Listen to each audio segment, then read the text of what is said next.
The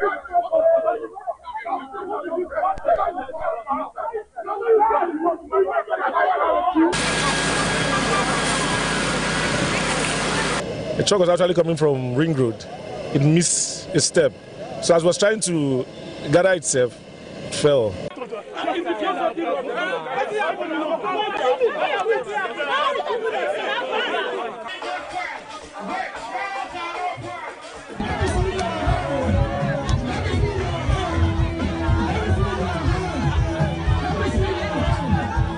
What we are witnessing these days, it is something we can no longer understand. They should stop telling us and promising us all those promises are fake, giving us this set of promises are fake. We don't want it anymore.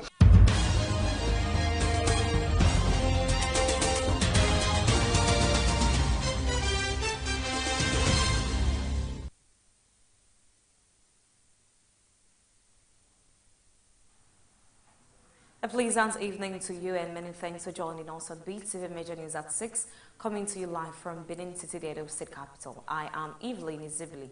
Now the news in details.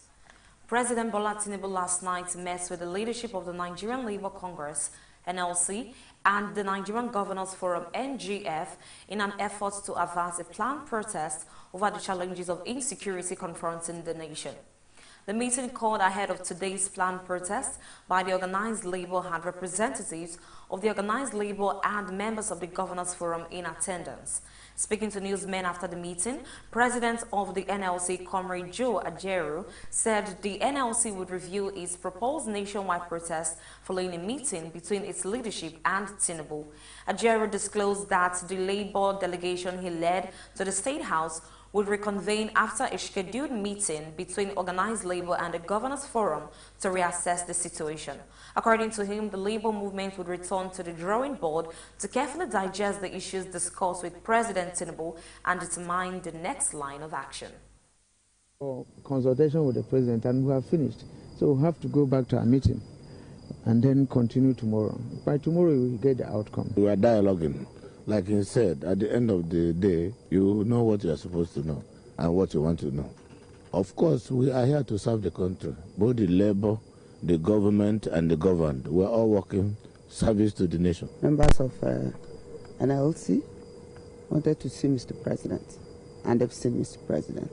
And of course, you know, they are happy they've seen Mr. President and they've had firsthand that at least the President has driven the economy out of the woods.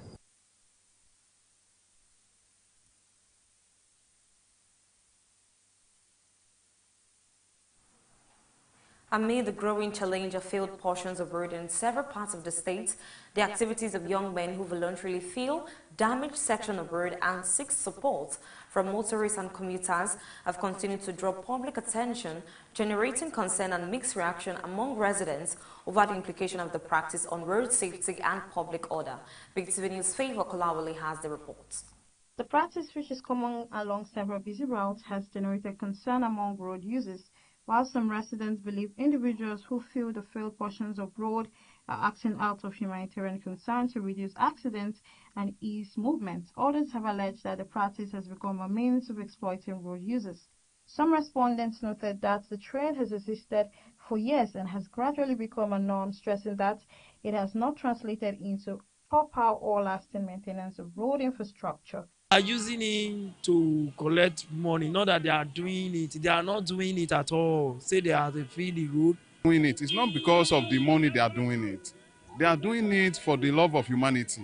So many vehicles have been broken down there. Residents further linked the trend to the prevailing economic hardship in the country, pointing out that unemployment and lack of opportunities have pushed many youth into informal means of survival.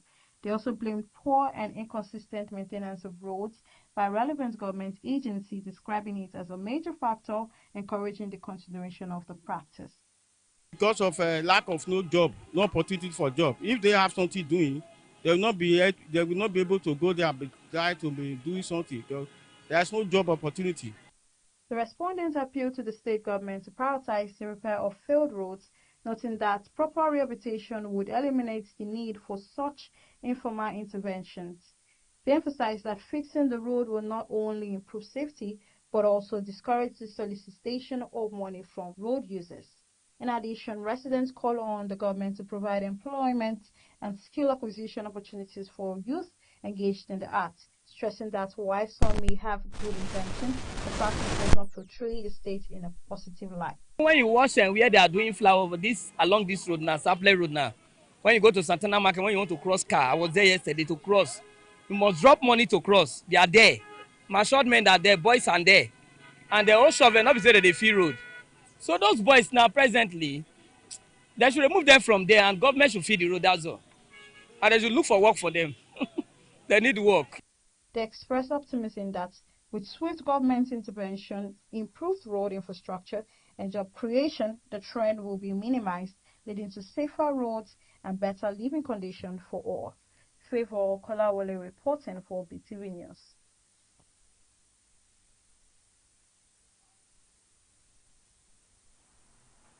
With the festive season in full swing, communities are experiencing a sharp rise in celebration and along with it, increase in alcohol consumption. While many see this period as a time to unwind and celebrate with family and friends, excessive alcohol intake has raised public views on safety and health. Beetv News Precious Agbola reports. Alcohol is a chemical substance found in drinks like beer, wine and spirit vodka, gin and whiskey. It affects the brain and body, causing relaxation and lower ambition, which is why it's often used socially. However, alcohol is a depressant, meaning it slows down the brain and nervous system. In small amounts, it makes people feel more sociable or relaxed. Therefore, the excess intake of alcohol can lead to loss of self-control and poor decision-making, which often results in accidents, violent behavior, and health issues.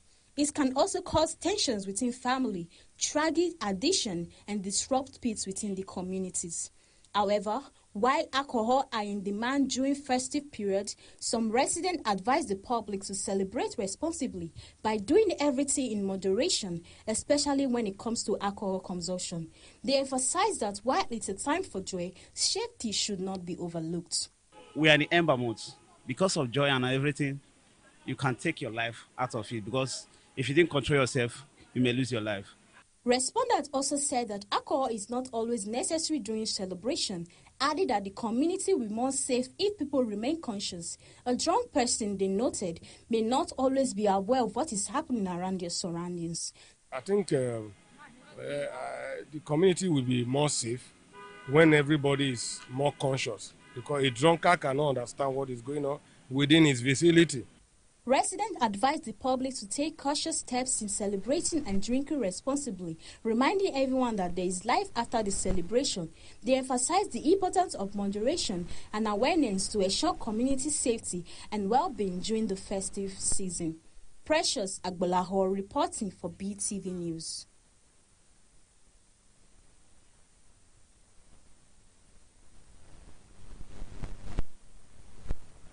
The Minister of the Federal Capital Territory, FCT, Nsuwike, has commended President Bola Tinubu for appointing Professor Chituru Godswill as the Chief Medical Director, CMD, of the University of Port Harcourt Teaching Hospital, UPTH. Wike expressed gratitude to the President for once again finding a Rivers State indigene worthy of a key federal appointment, noting that Tinubu has continued to demonstrate goodwill towards Rivers State and its people. He pledged sustained support for the President in advancing his good governance agenda. In a statement issued on Tuesday by his Senior Special Assistant on Public Communication and Social Media, Lenre Olainka, the FCT Minister described the appointment as putting a round peg in a round hole. He urged Professor Chituru Godswill to deploy his vast professional experience to further improve the teaching hospital in line with the President's renewed hope agenda.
the 2026 appropriation bill and budget estimates of 939 billion 850 million naira presented to the Edo State House of Assembly on Monday by Governor Pevelo has scaled through its second reading.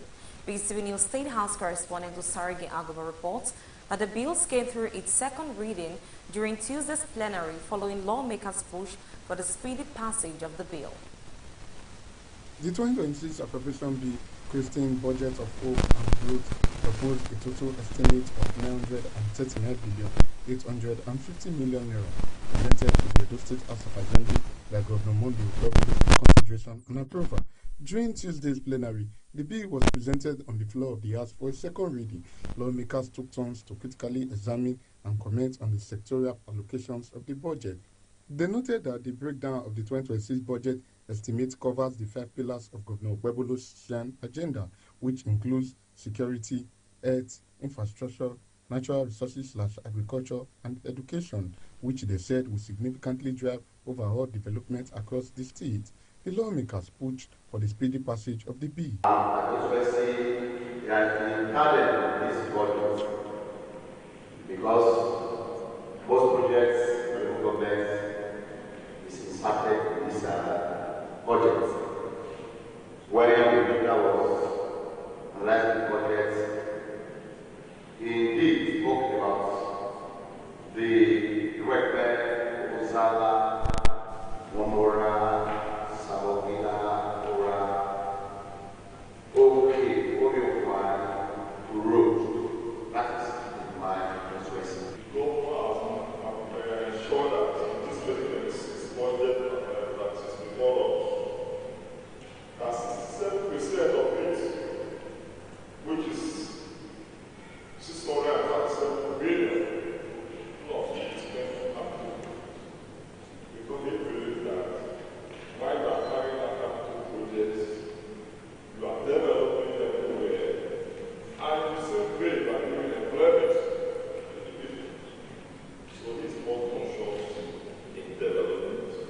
I think I want to call my colleagues to join me to hastily and speedily process this budget so that as we are entering 2026, Mr. Governor can continue with the project as outlined without anything. I love from this governor that how to make a sunshine. And looking at underlining the size of 637 billion expended in our capital sector, there is no way, Mr. Speaker, that the state of Edo will not be revamped infrastructural. Shine agenda which represents security, health, infrastructure, natural resources, agriculture, and education. To a very large extent, it's being taken care of. And even when the governor, before he rounded off his speech, he also went on to talk about how these allocations, how this fund to take care of these bills, this estimate will come about. He talked about how we'll get it through the internal generated. He talked about how we'll get it through FAC, and he talked about grants. Subsequently, the bill scaled through its second reading and was referred to the House Committee on Appropriation to scrutinize and report back to the House. We say aye. Those against say nay. The aye. This bill is hereby referred to the Committee on Appropriation to scrutinize the bill properly. After the committee stage, the bill will be reported back to the House for its final passage. From the Edo State House of Assembly, Osaroge Agwebo, reporting for Beetv News.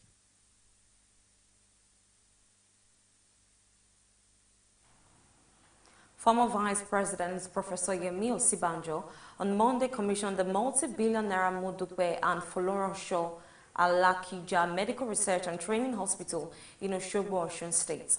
The hospital built and donated to Osun State University by popular businesswoman Mrs. Foloronsho Alakija was handed over to the university, noting that the hospital will strengthen the bridge between theory and practical education.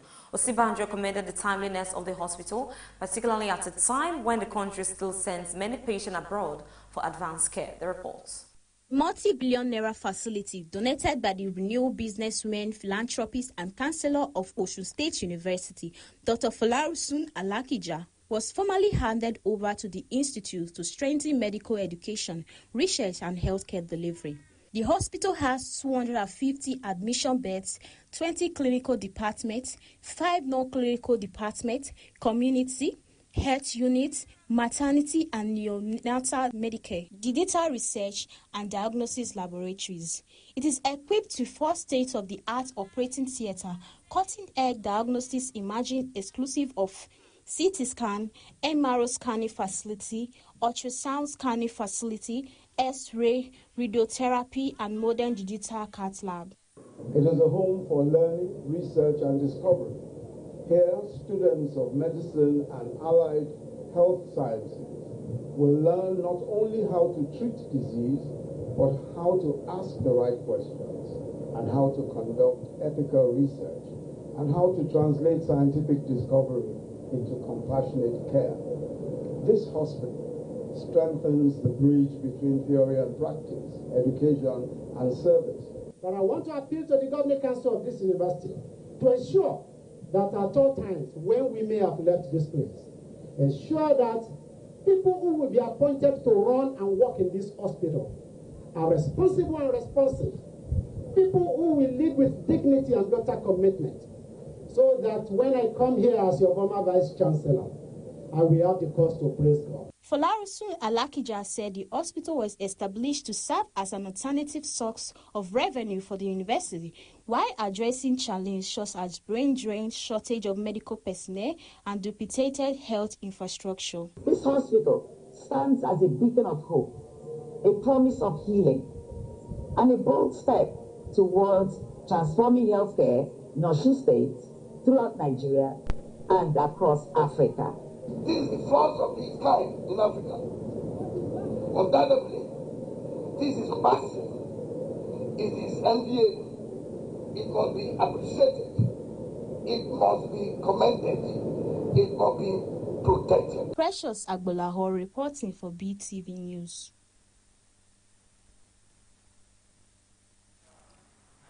The federal government has launched the Youth Cred for Employed Youth Initiative under the Nigerian Consumer Credit Corporation, describing it as a major step towards empowering young Nigerians and strengthening participation in a credit-based economy.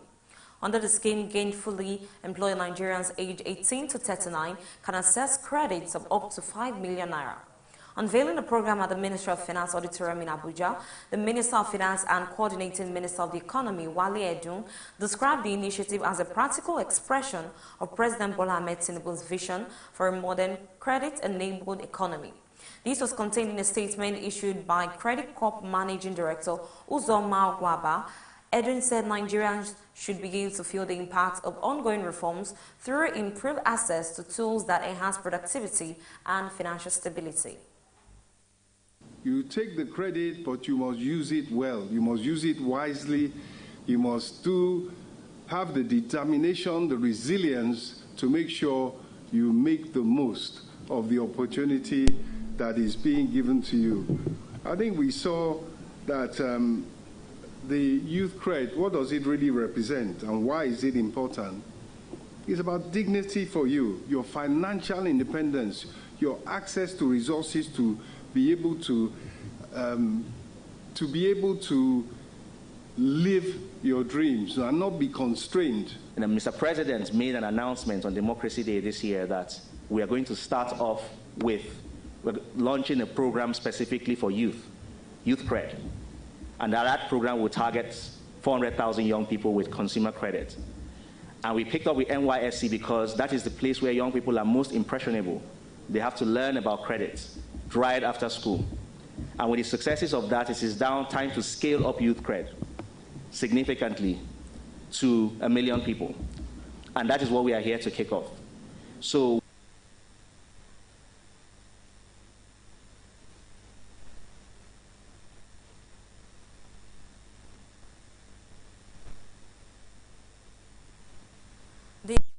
chairman of the Edo State Internal Revenue Service, Otumba Honorable Oladele Bankole Balogun, has been recognized with an award of honor by the Police Community Relations Committee, PCRC. The award was presented during the end of year party by PCRC.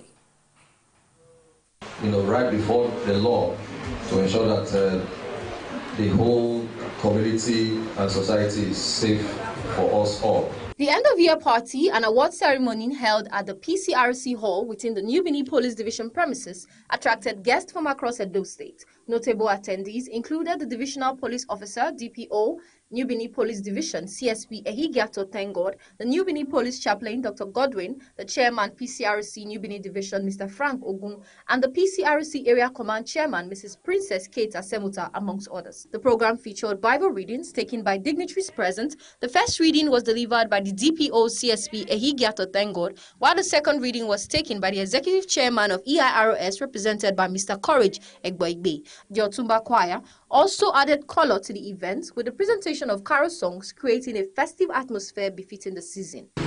Now the birth of Jesus Christ was on this wise. When as his mother, Mary, was espoused to Joseph, before they came together, she was found with child of the Holy Ghost. Then Joseph, her husband, being a just man and not willing to make her a public example, was minded to put her away privily.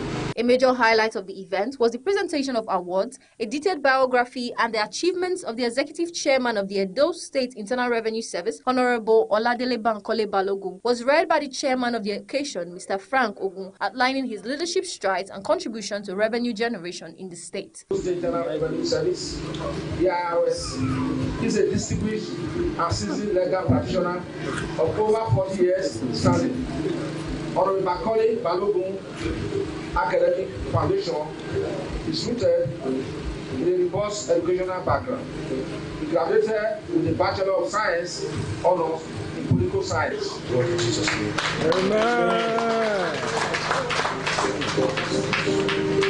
So that's half more of it. Thank you very much.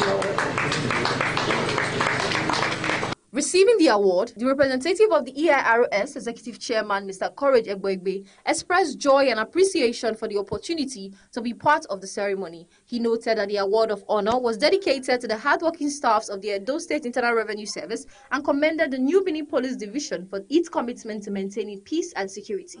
He further assured the PCRC of EIROS continued support in fostering effective collaboration between the service and the community. Mr. Egboigbe also appreciated taxpayers present at the event, urging them to continue doing the right thing by paying and properly registering their taxes. He emphasized that increased tax compliance would enable the government to generate much-needed revenue required to execute developmental projects across the state. And so I want to rely on the power that has created the police, and that also giving us the power to ensure that we do what is, right before the law, to ensure that the whole community and society is safe for us all.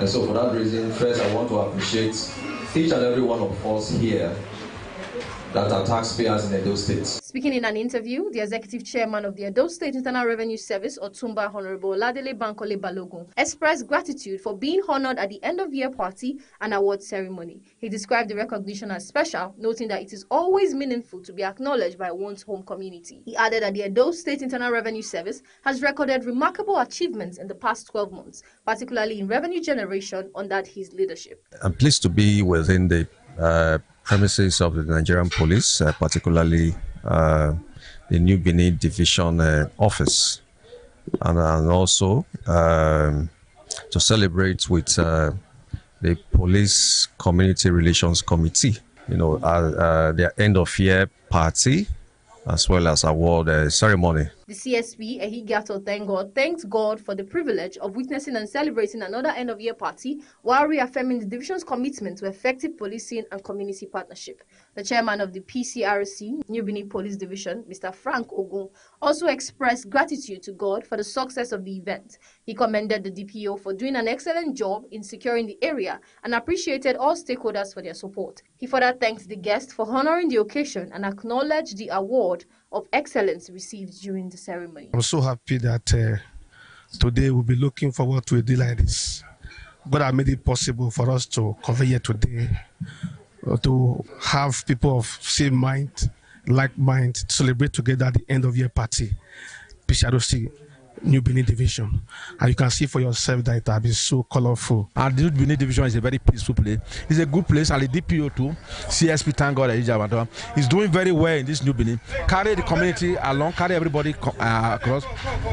Everybody are happy with the DPO, they are also happy with the PCRC. We are working in one accord. The event ended with group photographs and renewed collaboration. Temitope Oluwafemi reporting for BTV News.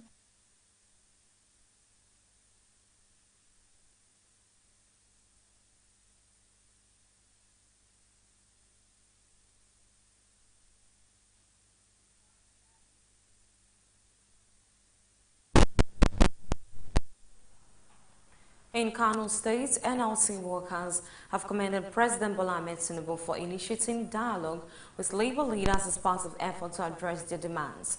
The commendation followed the peaceful protest by labor unions in Kano State.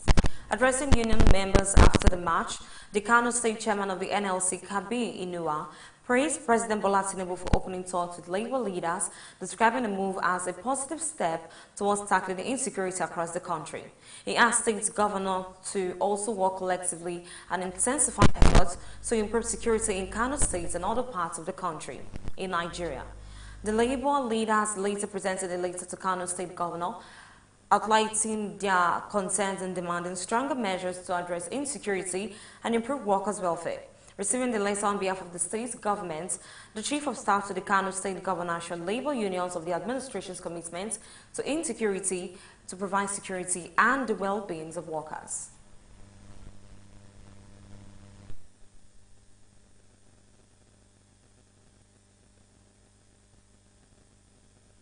That we feel is good, and we will tell them we are not happy where we are not happy. That has matured into forwarding a formal letter, not a strike, not any negative protest, but a very peaceful, organized, coordinated effort to advance the feelings of Nigerians and the labor, the government. I want to assure you that in the way that the governor has been addressing state issues,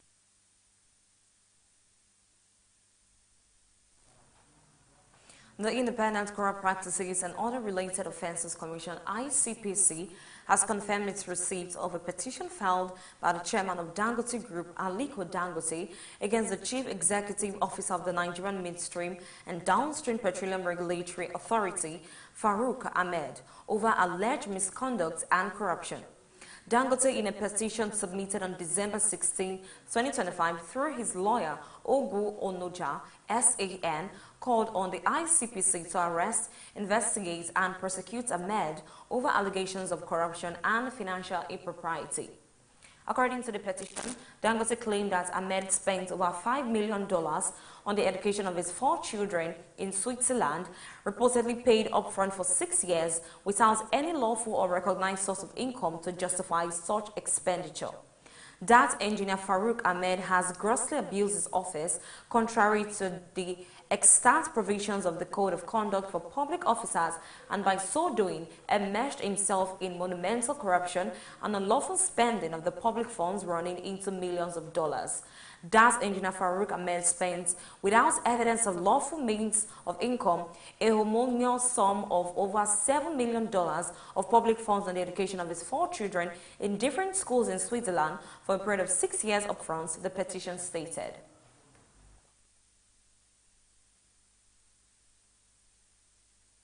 School fees alone and other logistics this on behalf of the children. So we have the right as taxpayers, our client has the right as a taxpayer to present this petition against these excesses of a public officer.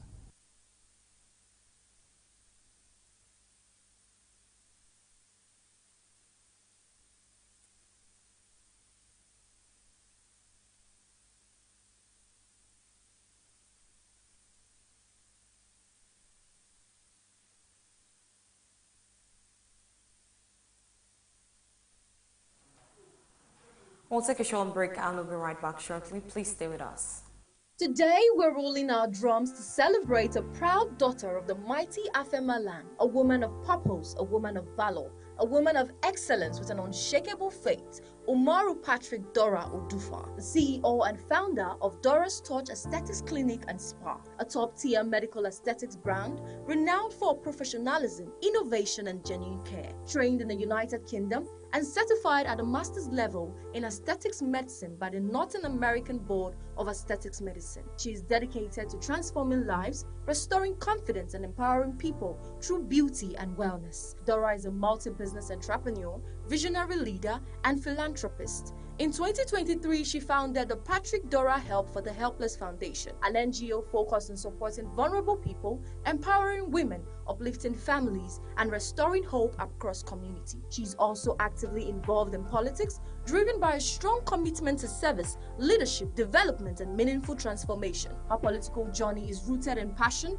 integrity, and the desire to create opportunities and positive change for her people. A deeply spiritual woman, Dora is guided by her unwavering faith in God, her strong values, and her commitment to integrity. She is a woman who never compromises her values, a disciplined go-getter, and a symbol of resilience, grace, and purpose. Her life continues to speak loudly, a testimony of hard work, divine favor, and a destiny anchored in impact. Today, we raise our glasses to toast for a woman of inestimable value on the occasion of her birthday. Hip, hip, hip, hooray! The message is endorsed by Idahosa Michael.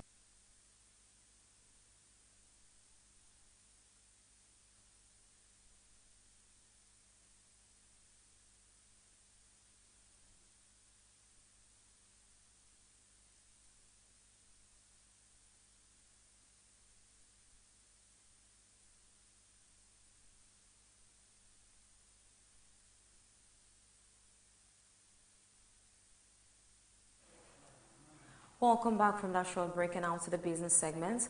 Aliko Dangote, president of Dangote Group, has alleged the Nigerian Midstream and Downstream Petroleum Regulatory Authority has come under intense public scrutiny after initiating moves to pay approximately 25 billion naira in legacy bridging claims to oil marketers. Bridging claims the government-backed reimbursements to petroleum marketers intended to cover costs incurred in transporting fuel from depots to distribution points nationwide, aimed at ensuring relatively uniform pump price across the country. However, Dangote's camp has raised concern that a significant portion of the claim lack verifiable supporting data, with discrepancy in some submissions reportedly as high as 47% compared with levies paid per litre, fueling suspicions of abusive or substantiated payouts. The House of Representatives has suspended consideration of the 2026 to 2028 medium-term expenditure framework and fiscal strategic paper after lawmakers clashed over proposed changes to crude oil price assumption that underpin the federal government's revenue projections and spending plans. Consideration of the framework presented during plenary on Wednesday by James Falake, chairman of the Joint Committee on Financial and on National Planning and Economic Development, stalled as lawmakers raised concern over inconsistency in the figures and the wider implication of altering key macroeconomic parameters. Price Land Campaigner Wanko has appointed former Guinness Nigeria Commercial Director Olusoya Adesoya as its new group director of sales, marking a significant talent shift in Nigeria's fast-moving consumer goods sector. Adesoya announced the move on his LinkedIn page, stating, "I'm happy to share that I'm starting a new position as Director of Group Sales at Fry's Land Campaigner." His transition, widely picked up by the media, comes as Fry's Land Campaigner intensifies efforts to consolidate its position as Nigerian leading dairy brand. Reflecting on the country's evolving business environment, Adesanya wrote on social media that Nigeria's complex and fragmented landscape requires leaders to adapt, focus on what's within control, and remain obsessed with our ushers and consumers. Favor Kolawole reporting for Beetv News.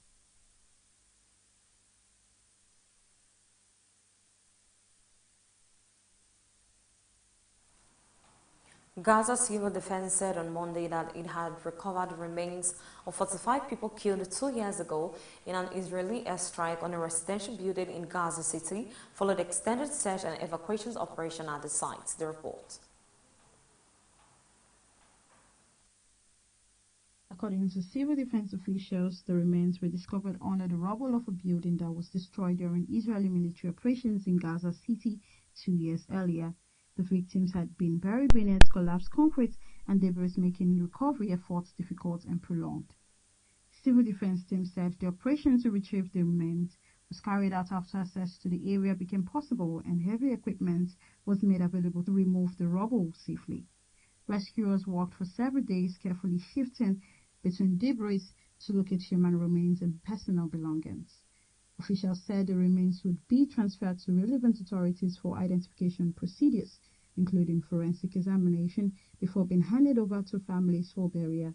Many of the victims were believed to be civilians who were sheltering in the building at the time of the strike. Residents of the area said families had waited years for news of missing relatives who were unaccounted for after the airstrike. Some survivors said the recovery brought painful closure to families who had lived with uncertainty about the fate of their loved ones. The Civil Defense Union called for the protection of civilians and emergency workers during military operations, stressing that delayed access to destroyed areas often prevents timely rescue and recovery efforts. The Israeli military has previously said that the airstrike targets militant infrastructure, while Palestinian officials and human rights groups have repeatedly raised concerns about civilian casualties and the destruction of residential buildings in Gaza. The recovery of the remains highlights the lasting humanitarian impact of the conflict, with many families in Gaza still searching for missing relatives years after attack that devastated entire neighborhoods.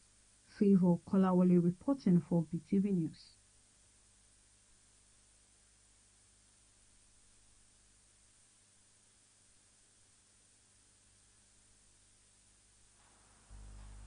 Toyosi Etim Effiong, wife of Nollywood actor Daniel Effiong, has shared her perspective on marriage, stating that infidelity alone would not automatically end her relationship. She made this known during an appearance on the Toke Moment podcast. Also, award-winning classical music broadcaster Sir Humphrey Burton has died at the age of 94. The report.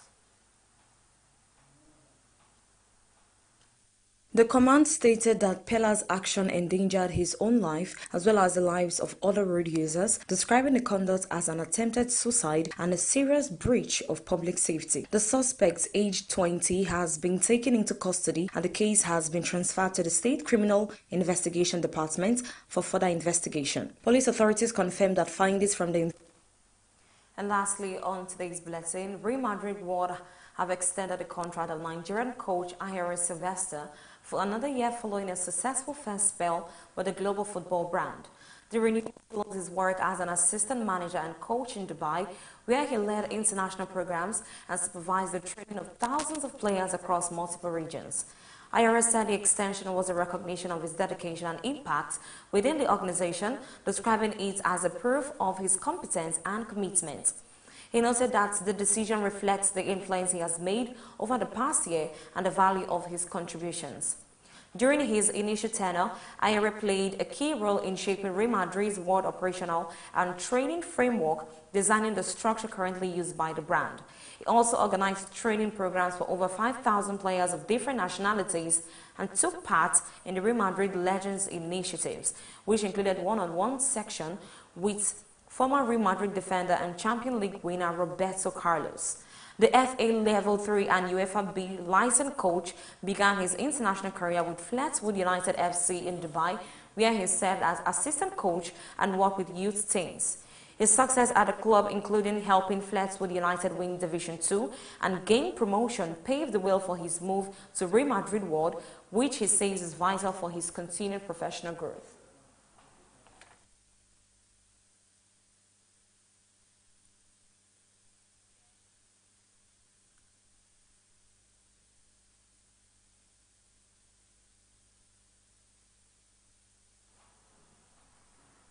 And that is the size of our news package for tonight.